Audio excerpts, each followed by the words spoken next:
नमस्कार विद्यार्थियों, अपन पढ़ रहे थे जिसमें अपना answer of sub division of shares चल रहा था। इसमें किसी टेक्निकल प्रॉब्लम के कारण अपना बीच में रह गया था। अब आप फिर से उसी बात को बताते हुए मैं बता रही हूँ कि अपन इंटरनल रिकन्स्ट्रक्शंस ऑफ कंपनीज पढ़ रहे थे, कंपनियों का आंतरिक पुनर्निर्माण, जिसमें पहला प्रकार था अल्ट्रेशन ऑफ शेयर कैपिटल, अंश पूंजी में परिवर्तन करके। और उसमें अपन पढ़ रहे थे तीसरा टाइप, जिसके अनुसार अपने अंशों में परिवर्तन किस प्रकार किया जा सकता है। तीसरा टाइप था सब डिविजन्स ऑफ शेयर्स, अंशों का उपविभाजन करके। अंशों का उपविभाजन किस प्रकार किया जाता है कि जब अंशों का अधिक मूल्य वाले अंशों को कम मूल्य वाले अंशों में परिवर्तित कर दिया जाता है। ये मैंने आपको बता दिया था कि इसमें कुल पूंजी पर कोई प्रभाव नहीं पड़ता है। कुल पूंजी जो पहले थी वही रहती है, लेकिन अंश की प्राइस पर और उसके नंबर ऑफ शेयर्स पर इफेक्ट पड़ता है। मतलब नंबर ऑफ शेयर्स तो बढ़ जाएंगे और शेयर की प्राइस कम हो जाएगी, लेकिन जो इनका अनुपात फुली पेड अप और जो पहले था वही अनुपात बाद में सब डिवीजन के बाद में रहता है, जैसे मैंने किसी एग्जाम्पल के माध्यम से भी आपको बताया था। इसके बाद में अपन देखते हैं कि एक एग्जाम्पल लिया है, उसमें बताया गया है कि किस प्रकार अंश का शेयर्स का सब डिवीजन किया जाता है। जैसे बी लिमिटेड डिसाइडेड टू सब divide it's 10,000 equity shares of ₹100 each fully paid up into equity share of ₹10 each fully paid up, pass the necessary journal entries। इसका मतलब क्या हुआ कि बी लिमिटेड एक कंपनी है जिसके पास 100 रुपये वाले पूर्ण प्रदत्त fully paid up 10,000 equity share है। उनको कंपनी सभी डिवीजन करके उनको 10 रुपये वाले इक्विटी अंश में परिवर्तित करना चाहती है, तो उनकी आवश्यक नेसेसरीज एंट्रीज क्या होगी। इसके लिए क्या होगा कि कंपनी की जो टोटल कैपिटल है उस पर कोई इफेक्ट नहीं आएगा, लेकिन नंबर्स ऑफ शेयर्स और प्राइस ऑफ शेयर्स पे इफेक्ट आएगा। जैसे क्या हो जाएगा, जो पहले वाली 100 रुपीज़ पर शेयर वाली शेयर कैपिटल थी वो तो वापस डेबिट होके ख़त्म हो जाएगी, और जो नई 10 रुपये वाली शेयर कैपिटल वो क्रेडिट हो जाएगी। जैसे ₹100 equity share capital account debit to ₹10 equity share of capital account. तो इसका नरेशन क्या हो जाएगा, subdivisions of 10,000 equity share ₹10 100 each into converted 1 lakh equity share of ₹10 each. Total share capital कितनी हो जाएगी, 10 लाख। इसके बाद में ये बता रखा है कि इसका चौथा टाइप बता रखा है अंश पूंजी में परिवर्तन करने का, वो है कि अंशों को स्टॉक में बदलकर और स्टॉक को अंशों में बदलकर भी अंश पूंजी में परिवर्तन किया जा सकता है। Conversion of shares into stock और स्टॉक इनटू शेयर्स, ये किस प्रकार किया जा सकता है कि जब कंपनी एक अपनी पूर्ण प्रदत्त अंशों को स्टॉक में अथवा स्टॉक को पूर्ण प्रदत्त अंशों में परिवर्तित कर सकती है, जिससे भी अंश पूंजी में परिवर्तन हो सकता है। अंशों को स्टॉक में बदलने पर सदस्यों के अंशों की निश्चित संख्या के स्थान पर स्टॉक पूंजी का एक निश्चित भाग होता है। अंशों को स्टॉक में परिवर्तन करने पर किसी भी मूल्य की स्टॉक पूंजी को किसी अन्य को हस्तांतरित किया जा सकता है। जब किसी कंपनी द्वारा शेयर्स को स्टॉक्स में और स्टॉक को शेयर में कन्वर्ट किया जाता है, तो इसकी सूचना 1 माह के भीतर कंपनी रजिस्ट्रार को कंपनियों के द्वारा रजिस्ट्रार को भिजवानी पड़ती है। कंपनी को द्वारा सदस्यों के रजिस्टर में अंशों के बजाय स्टॉक की रकम सदस्यों के नाम दर्ज करनी होगी। मतलब यदि उसमें क्या होगा, यदि स्टॉक में परिवर्तन होगा तो स्टॉक में अंश सदस्यों की संख्या बढ़ जाएगी, और कैपिटल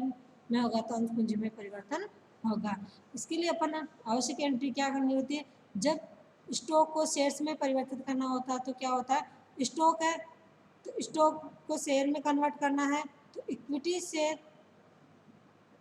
स्टॉक को शेयर्स में कन्वर्ट करना है फुली पेड अप में, तो जो इक्विटी स्टॉक था वो तो वापस डेबिट होके हो जाएगा, और जो न्यू शेयर कैपिटल है वो क्रेडिट हो जाएगी। तो equity stock account debit to equity share capital account. इसके लिए नरेशन क्या हो जाएगा, इक्विटी स्टॉक ऑफ रुपीज, जितने रुपए के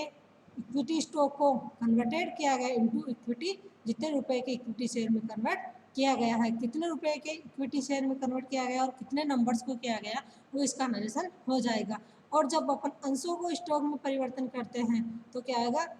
अंशों वाली कैपिटल खत्म हो जाएगी, तो equity share capital account debit to equity stock account. अब इक्विटी स्टॉक अकाउंट में वही नरेशन होगा कि जब इक्विटी शेयर्स ऑफ रुपीज कितने वाले is fully paid up converted into equity stock, कितने रुपए की इक्विटी स्टॉक में कन्वर्ट कर दिए गए वो लिख दिया जाएगा। जैसे एक एग्जांपल दे रखा है कि S limited convert it's 10,000 equity share of ₹100 is fully paid up into equity stock of 10 lakh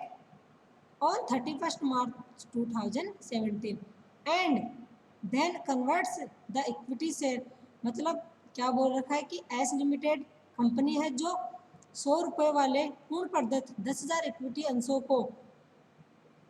10 lakh की अमाउंट के इक्विटी स्टॉक में कन्वर्ट करना चाहती है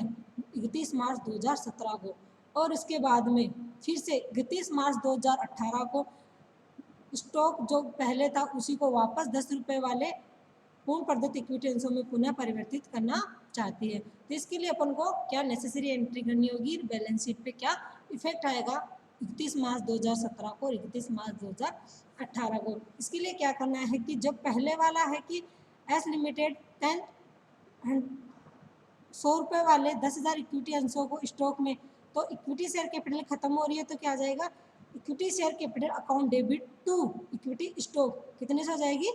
10 लाख से ये एंट्री हो जाएगी, क्योंकि इसमें क्या है 10,000 रुपये वाले इक्विटी शेयर्स ऑफ ₹100 ईच है जो फुल्ली पेड अप है, जिनको कन्वर्टेड कर दिया गया इक्विटी स्टॉक ऑफ ₹10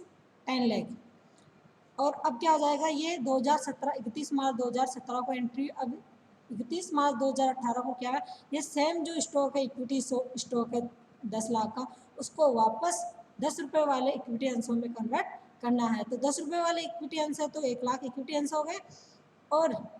अब क्या हो जाएगा कि इक्विटी स्टॉक था जो 10 लाख का वो तो खत्म हो जाएगा, तो equity stock account debit to equity share capital account, वही 10-10 लाख से एंट्री हो जाएगी। लेकिन इसका नरेशन क्या हो जाएगा, equity stock of ₹10 lakh converted into 1 lakh equity share of ₹10 each fully paid up में कन्वर्ट कर दिया गया। अब जो बैलेंस शीट में शो होगा था 31 मार्च 2017 को, तो क्या होगा कि कोई भी शेयर कैपिटल नहीं है, ओनली इक्विटी स्टॉक है, तो इशू एंड सब्सक्राइब कैपिटल में क्या हो जाएगा, इक्विटी स्टॉक आ जाएगा 10 लाख से। लेकिन जब 31 मार्च 2018 आएगा तो उसको क्या होगा कि इक्विटी स्टॉक तो खत्म हो गया, उसकी जगह क्या आ गया, इक्विटी शेयर आ गए, तो इक्विटी शेयर कैपिटल हो जाएगी 1 lakh equity share of ₹10 each fully paid up, तो 10 लाख की शेयर इक्विटी शेयर कैपिटल हो जाएगी, इशू एंड सब्सक्राइब कैपिटल में का पार्ट हो जाएगी। इसके बाद में इसका लास्ट और 5वां प्रकार है अल्ट्रेशन ऑफ शेयर कैपिटल का, क्या है कि अनिर्गमित अंशों को रद्द करना, cancellation of issued unissued shares को रद्द करके भी, अनिर्गमित अंशों को रद्द करके भी अपन शेयर कैपिटल में परिवर्तन कर सकते हैं। एक कंपनी द्वारा अपने समस्त अनिर्गमित अंशों को रद्द करना कंपनी के अंश पूंजी में कटौती नहीं मानी जाती है, क्योंकि ऐसे अंशों के संबंध में केवल अंशों कंपनी की पुस्तकों में कोई लेखा, मतलब क्या होता है कि जो कंपनी की अथोराइज कैपिटल है उस पर इफेक्ट आएगा, जो कंपनी की यदि अथोराइज कैपिटल पे कोई इफेक्ट होता है तो उसकी कोई एंट्री नहीं होती है, तथा अतः इनको रद्द करने के लिए कोई लेखा प्रविष्टि नहीं की जा सकती। केवल कंपनी की स्थिति, जो कंपनी का बैलेंस शीट होगी उसमें केवल जो अथोराइज कैपिटल है उसमें चेंज होगा, क्योंकि जो पहले वाले अथोराइज कैपिटल है उसमें से जो अनइशूड कैपिटल है उसको रद्द कर दिया तो वो कम हो जाएगी। इस प्रकार ने अपन ने पढ़ लिया कि जो कंपनी के आंतरिक पुनर्निर्माण में कंपनी का जो इंटरनल रिकंस्ट्रक्शन होता है कंपनी का, उसमें जो पहला प्रकार था कि कंपनी के अंश पूंजी में अल्ट्रेशन ऑफ शेयर कैपिटल में कुछ कंपनी की अंश पूंजी में कुछ परिवर्तन करके भी कंपनी का आंतरिक पुनर्निर्माण किया जा सकता है, जिसमें अपन ने पहला पढ़ा था नए अंशों के निर्गमन से करके अंश पूंजी को बढ़ा सकते हैं, जिसमें अपन ने दूसरा प्रकार पढ़ा था कि अंशों को समेकन करके कंसोलिडेशन करके भी अपन अंश पूंजी में परिवर्तन कर सकते हैं। अंशों का तीसरा पढ़ा था अंशों का सब डिवीजन करके भी अपन अपनी अंश पूंजी में परिवर्तन कर सकते हैं। इसके बाद में अपन ने पढ़ा कि कंपनी के जो फुल्ली पेड अप शेयर्स है उनको स्टॉक में, और जो कंपनी की स्टॉक कैपिटल है उसको अंश पूंजी में परिवर्तन करके भी अपन कंपनी की अंश पूंजी में परिवर्तन कर सकते हैं। और इसका जो लास्ट प्रकार था वो था कि अनिर्गमित अंशों को रद्द करना, जो अभी तक इशू नहीं हुए अनइशूड कैपिटल है उसको अपन कैंसिल करके भी कंपनी के अंश पूंजी में परिवर्तन कर सकते हैं। जो कंपनी की अंश पूंजी में परिवर्तन करने के लिए जो 4 प्रकार थे उनमें कुछ नेसेसरीज एंट्री जनरल एंट्री होती थी, लेकिन जो कंपनी में अनिर्मित अंश पूंजी को अपन रद्द करने के लिए करके अंश पूंजी में परिवर्तन करते हैं तो उसकी कोई एंट्री नहीं होती है, क्योंकि उसमें कंपनी की अथॉराइज कैपिटल जो अभी तक इशू नहीं की गई है उसको रद्द किया जाता है, इसके लिए कोई आवश्यक एंट्री नहीं होती है। Thank you.